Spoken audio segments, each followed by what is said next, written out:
الحمدللہ وحدہ والصلاة والسلام علی من لا نبی بعدہ اما بعد۔ محترم علماء کرام، معزز حاضرین، میرے دائیں بائیں بیٹھے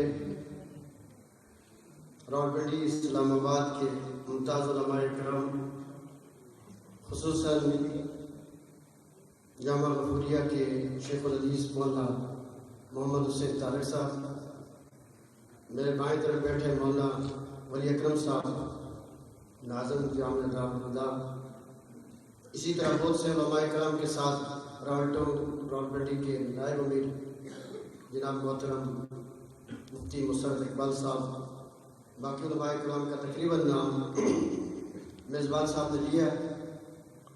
حضرات گرامی قدر،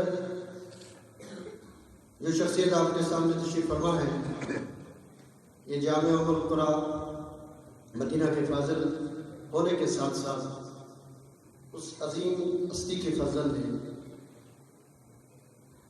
جنہوں نے یہ دو یوسف پاکستان کی تاریخ میں ایسے آئے، ایک علامہ محمد یوسف بلوری جو کراچی میں تھے اور دوسرے مولانا محمد یوسف جو پلندری میں تھے رحمۃ اللہ۔ یہ ان کے فرزند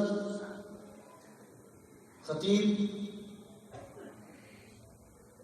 شیخ الحدیث، یعنی اللہ تعالیٰ نے ان کے اندر وہ صفتیں عطا کی۔ گزشتہ دنوں ہم بھی وہاں تھے مدینہ میں، حضرت کے اعزاز میں ایک تقریب منعقد کی گئی کہ وہاں کے علماء بھی سمجھتے ہیں کہ فرزند مولانا محمد یوسف رحمۃ اللہ علیہ جو شیخ الحدیث و بانی جامعہ دارالعلوم پلندری تھے، ان کے فرزند ہزاروں روپے کی، ہزاروں ریالوں کی تنخواہ چھوڑ کر اپنے والد محترم کے حکم پر آپ نہ صرف عالم دین ہیں بلکہ قائد جمعیت کے دستراز کیے۔ اپنی گونا گو مصروفیات کے باوجود آپ یہاں تشریف لائے، میں ذاتی طور پر اور میزبان کی طرف سے آپ کا شکریہ ادا کرتا ہوں۔ حضرات گرامی قدر، علماء کے لیے دو مسئلے بڑے عام ہوتے ہیں، ایک عقیدہ بتانا، دوسرا نظریہ بتانا۔ یہ واحد خطیب ہے جو عقیدہ بھی بتاتے ہیں اور نظریہ بھی بتاتے ہیں اور بخاری بھی پڑھاتے ہیں۔ یہ نعمت کے طور پر، تحدیث نعمت کے طور پر میں آپ سے بات کر رہا ہوں۔ یہ اللہ کا کرم اور احسان ہے کہ یہاں نہیں، پاکستان نہیں، بیرون پاکستان ان کی علمی اور دیگر خوبیوں کی ایک بہت بڑی توصیف ہو رہی ہے۔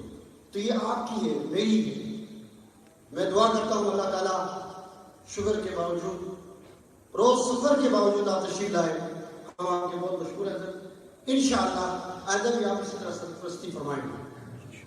حضرات گرامی قدر، رات کا تقریباً خاص حصہ ہو چکا ہے، مولانا سفر بھی فرمانا ہے، تو آپ سے گزارش ہے جب تک حضرت اختتام پذیر تک نہیں پہنچتے اس وقت تک آپ لوگوں نے اٹھنا نہیں، جم کر بیٹھنا ہے اور آپ نے مولانا کا پورا بیان سننا ہے۔ تو آپ کا بہت شکریہ